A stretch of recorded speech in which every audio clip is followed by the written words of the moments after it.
Në zonat rurale mungojnë mjekët amë. Nga 96 ambulanca të planifikuara me mjek familjar rural, funksionale janë vetëm 24, vetë zbrasta 52, që do të thotë se mbi gjysma e tyre që është alarm për mas të menjëhershme.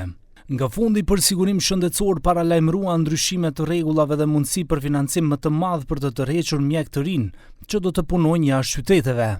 Иво, та насока сакаме да го измениме правилникот кој регулира оваа работа, да обезбедиме натамашна либерализација на условите за рурални матични доктори и да видиме кои се тие пречки што ги оневъзможуваат младите доктори да започнат да работат како рурални матични лекари.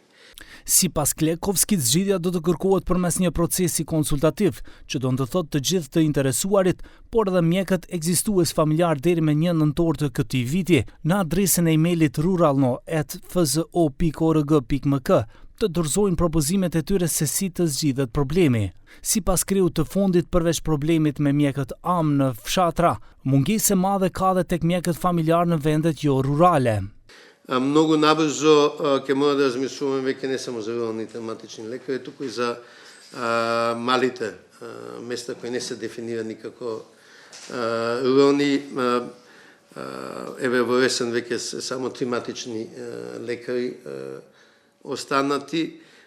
Демографската возрастната структура на матичните лекари е исклучително лоша и за 10 до 15 години ќе имаме сериозна kriza vo pokrenosti.